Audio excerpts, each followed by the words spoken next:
Por que menor? Por que o raio do átomo de hélio vai ser menor que o raio do átomo de hidrogênio? Porque aqui está sendo puxado com mais força do que aqui. Entendeu o que eu acabei de falar? Certo? O hidrogênio, ele é um átomo de raio muito grande. Porque a quantidade de carga que tem no núcleo, a quantidade de carga que tem na eletrosfera é pequena comparado aos demais átomos. Então, quando você olha a tabela periódica, por exemplo, tá? Uma tabela periódica, você vai perceber que existe na tabela periódica linhas e colunas, tá? Você tem lá uma tabela onde ele tem aqui uma estrutura mais ou menos desse jeito aqui, onde você tem aqui linhas e o que mais? E colunas. Você tem linhas e colunas, são acho que 6, 7 linhas, tá? E 18 colunas aqui, no total. Linhas e colunas. O que aumenta daqui para cá? Aumenta o número de prótons, certo? Então, quanto mais prótons tiver o átomo, mais você anda para a esquerda da tabela periódica. Até chegar aqui no final da primeira linha. Aí você pula para a segunda. Ok? Então, por exemplo, se aqui for hidrogênio, ele tem Z igual a 1. O átomo de hélio, Z igual a 2. O átomo de lítio, Z igual a 3. E assim por diante, vai aumentando o número atômico. Depois chega aqui, vem para cá. Então vai aumentando nessa ordem zigue-zague, certo?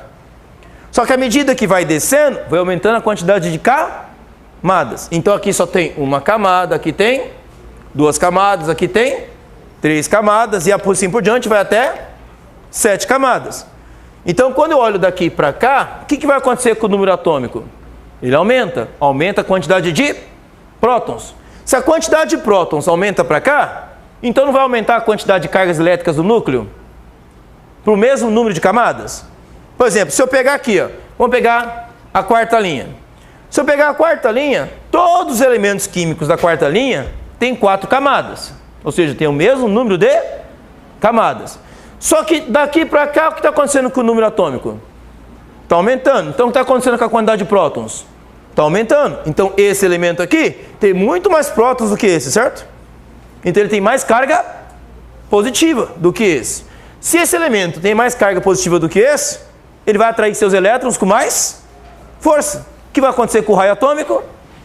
Esse raio atômico desse elemento vai ser menor que desse elemento. Entendeu o que eu acabei de falar? Então, se você olhar a tabela periódica, você vai perceber que os elementos químicos estão obedecendo a lei de Coulomb. A lei de Coulomb explica o tamanho do raio atômico, de acordo com o número de camadas e de acordo com a quantidade de cargas elétricas que existe ali no átomo. Quanto mais carga elétrica, mais ele se atrai, menor fica o átomo. Essa é uma das aplicações que nós podemos utilizar da lei de Coulomb. Outra coisa que nós podemos utilizar para explicar a lei de Coulomb tem a ver também com a estrutura da matéria. Por exemplo, quando a gente pensa em geral nas fases da matéria, quais são as 3 principais fases estudadas? Quais são as principais fases da matéria? A fase sólida, a fase líquida e a fase gasosa. A matéria é formada nessas 3 fases por moléculas em geral. Essas moléculas, elas não estão soltas, uma livre da outra. Elas estão interagindo, elas têm forças que unem uma molécula à outra. Mas como é que uma molécula pode ligar-se à outra? Através de forças. Essas forças obedecem à lei de Coulomb. Por exemplo, eu posso ter uma molécula que tem 2 polos, um polo positivo e outro polo negativo. A gente chama essa molécula de molécula polar. Se eu coloco essa molécula perto de outra molécula, o polo positivo de uma não pode atrair o polo negativo de outra? E quanto menor a distância, mais força. Então, se eu pensar na fase sólida, por exemplo, e pensando em moléculas com esse modelo de moléculas polares, quanto mais próximo tiver as moléculas polarizadas, mais força uma vai atrair a outra. Menor distância, maior força. Se a força fica maior, elas ficam mais fortemente ligadas, não ficam? Resultado, a estrutura fica mais firme. Opa, então eu posso interpretar dessa forma que essa estrutura mais firme pode apresentar uma estrutura sólida. E se ficar organizada ainda, aí sim a gente tem uma estrutura sólida, porque a organização forma um retículo chamado retículo cristalino, certo? E essa estrutura de retículo cristalino é a estrutura dos materiais sólidos. Se não for tão organizada assim, e ficar um pouquinho maleável, e as moléculas puderem deslocar uma através ao lado da outra, mudando de posição, essa estrutura não é cristalina, tá? Não é sólido, mas pode ser uma estrutura líquida. Mas e se eu afastar demais essas moléculas uma da outra? O que acontece se eu aumentar a distância? A força vai diminuir. E aí pode diminuir tanto, a ponto de uma molécula quase não ficar mais ligada à outra. E aí ela pode se dispersar, as moléculas podem se dispersar. E que fase que eu teria nesse caso em que a matéria se dispersa com facilidade? A fase gasosa. Então por isso que as moléculas de uma fase gasosa são dispersíveis com facilidade, exatamente porque a força elétrica que une elas está muito fraca. Tão fraca que já não consegue mais mantê-las unidas. Ok? Pode agir até temporariamente quando uma molécula trombar na outra, certo? Tá? Mas não consegue manter por muito tempo porque essas moléculas estão em movimento. O resultado, a força elétrica não consegue agregar mais essa matéria, mantendo-a coesa. Então ela tende a se dispersar. Por isso que os gases são facilmente dispersíveis. Mas um líquido e um sólido são facilmente dispersíveis como um gás? Não. Por que não? Porque as forças intermoleculares que unem as moléculas é mais intensa. E são forças que obedecem a que princípio físico? Lei de Coulomb. Está claro a vocês? Tá? Deixa eu explicar um fenômeno importante que também está relacionado com isso aqui diretamente. Ó. E que foi muito demorado para entender isso até, porque as pessoas que observavam isso não tinham uma boa formação em física na época, e que para entender isso tiveram que fazer uma observação mais detalhada e compreender como a coisa acontece. Por exemplo, a polinização. Tá? A polinização, muitas vezes ela utiliza agentes polinizadores, não é? Em geral, esses agentes polinizadores são insetos que pousam numa flor, e ao pousar nessa flor, os grãos de pólen aderem ao corpo desse agente polinizador, e aí esse agente polinizador sai de uma flor e vai para outra flor, certo? Carregando esses grãos de pólen, aí esses grãos de pólen caem depois no órgão feminino dessa outra flor e poliniza. Os grãos de pólen são o gameta masculino da flor, certo? Carrega o material genético, metade do material genético de um indivíduo. O óvulo que está na outra flor carrega outra metade. Quando o grão de pólen fecunda esse óvulo, aí você tem ali o surgimento de um indivíduo, uma semente, no caso, que dá origem a um novo indivíduo. É ou não é?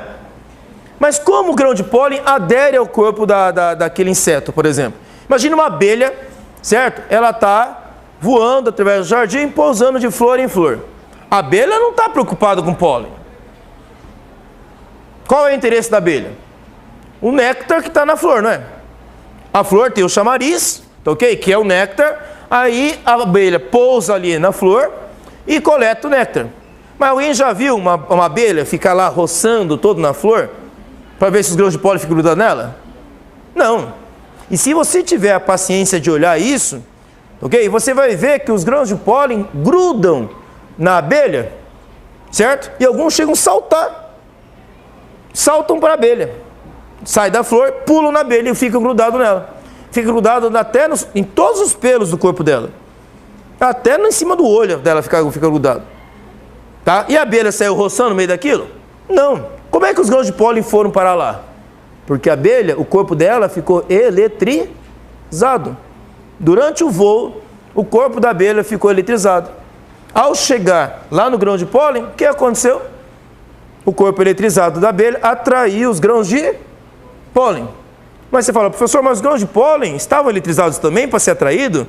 Eles estavam neutros. Como é que um corpo neutro pode ser atraído por um corpo eletrizado? Lei de Coulomb explica isso. É assim, ó. Imagine que eu tenho um corpo aqui que ele está eletrizado. Por exemplo, eletrizado positivamente. Certo? Ok? E aí eu tenho um corpo neutro. O que é ter um corpo neutro? Significa não ter carga nenhuma nele? Não, significa que a quantidade de cargas positivas é igual à quantidade de cargas negativas.